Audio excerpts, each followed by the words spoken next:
and I was trying to bring up points of, were y'all watching the same trial I was?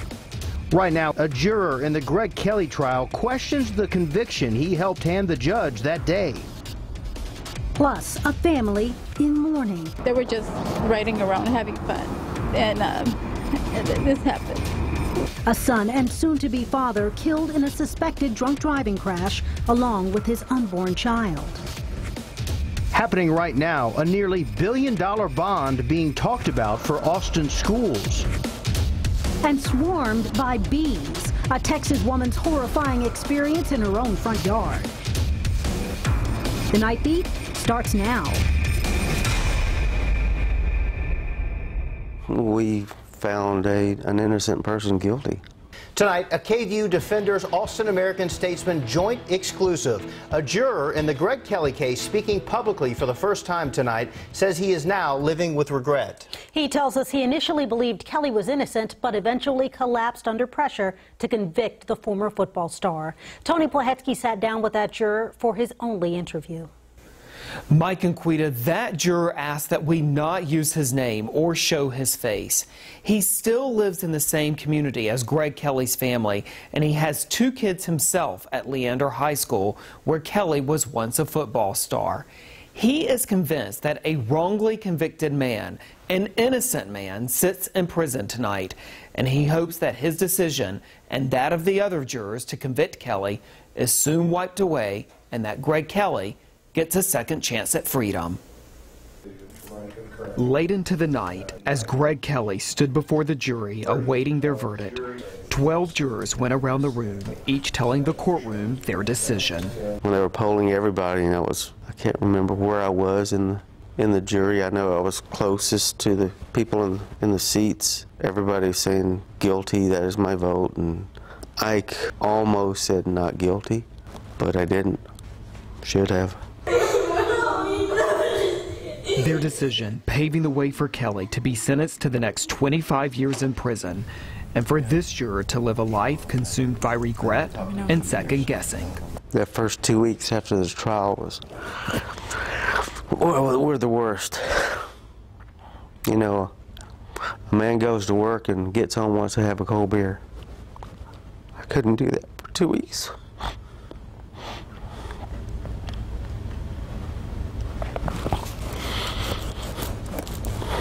Thinking about what happened, thinking about what's going through his head sitting in that prison cell when he shouldn't be.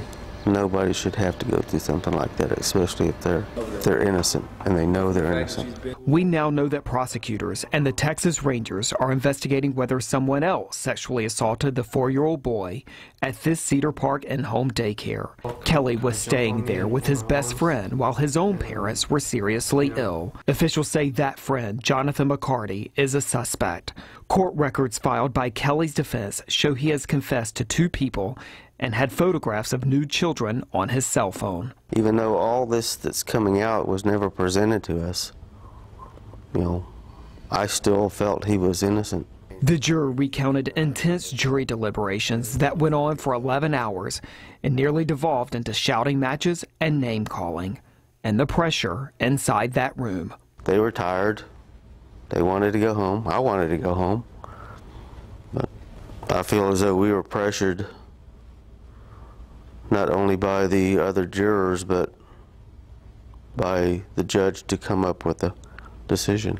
And I didn't think that was right. We need to go home. We want to go home. So I said, well, if y'all want to go home, just for y'all, I will change my vote. And with that, Greg Kelly is found guilty, convicted as a child molester. In the 3 years since he helped convict Kelly, the juror says he has considered one day reaching out to him and what he might say to a man whose fate once hinged on his vote. He's certain he would apologize. We were wrong. I tried, but I couldn't. He should be exonerated for everything. His name needs to be cleared. He needs to get his life back. We tried reaching out to every juror in this case. Of the 10 we could find, only this one and another agreed to talk. The other juror would only tell me by phone that he voted to convict Kelly based on the evidence presented at trial, but now he's having second thoughts about that decision. Kelly is appealing his conviction in hopes of having that verdict reversed. Mike and Quita. Tony, thank you. And Kelly has a hearing in Williamson County the first week of August when a judge could decide whether to grant a new trial or even possibly declare Kelly innocent. No matter what that decision is, the case will automatically go to the Texas Court of Criminal Appeals, which rarely overturns such cases unless there's new clear-cut evidence like DNA that exonerates a convicted person. A portion of I-35 is expected to reopen any minute now after a deadly crash in Kyle. Officers say a moving truck hit an 18-wheeler from behind as it was pulling over to the shoulder. The passenger in the moving truck died. The driver was taken to the hospital. That driver and the driver of the semi are expected to be okay. A man and his unborn baby killed, the mother in critical condition after a suspected drunk driver hit the motorcycle the expecting parents were riding on. Tonight we're learning more about the case and the man now facing charges. The Night Beat's Michael Perchik joins us with more. Michael?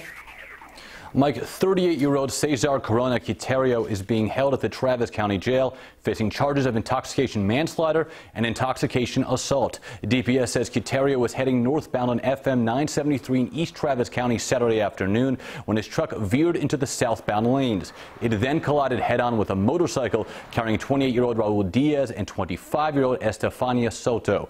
Diaz was pronounced dead at the scene and Soto remained at Del Cedar Medical Center. Soto was pregnant with Diaz's child. The baby did not survive the crash. I never thought it would happen to my son. I always see accidents or people getting killed, you know, motorcycle accidents, and I never thought, because my son doesn't own a motorcycle, I never thought it would happen to my son. They are people with big hearts, and I'm pretty sure if this was to happen to me or any of us, they'll be doing the same thing for us. Garcia set up a GoFundMe for funeral expenses. A separate GoFundMe has been set up for Soto's medical expenses. Both of those links can be found on our website at KVUE.com. ICE has issued a detainer for Corona Quiterio. We reached out to ICE officials to learn more about the request, but have not heard back at this time. I'm Michael Perchik, KVUE News Night Beat. The tributes continue in Orlando tonight to mark the one-year anniversary of the deadly Pulse nightclub shooting. Luis Daniel Wilson León. Luis Omar Ocasio-Capo. Crowds have continuously stopped by the nightclub with flowers, signs, and attended services honoring the 49 people killed and dozens who survived the tragedy. The city's mayor declared today Orlando United Day. The nightclub's owner says she hopes to turn the site into a memorial and museum by the year 2020. New tonight, an Austin pastor is in jail charged with sexual assault of a child. Police arrested 59-year-old Ruben Garcia in Buda today. Garcia is an associate pastor at Betania Baptist Church in Southeast Austin. He's charged with 2 counts of sexual assault of a child and 1 count of indecency with the child by sexual contact. Discussion is still going strong at a special session of the AISD Board of Trustees. Members are discussing a nearly $1 billion bond proposal they have to finalize in the near future. The Night Beat's Jason Puckett breaks it down. So the AISD board is in the process right now of finalizing a more than $1 billion bond proposal. And whatever way it goes, it could really change the face of Austin.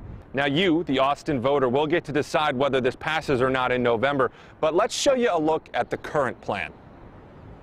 Now that's a lot of items. What you need to know is that Part 1, the green, is the current pitch by Superintendent Cruz and the administration.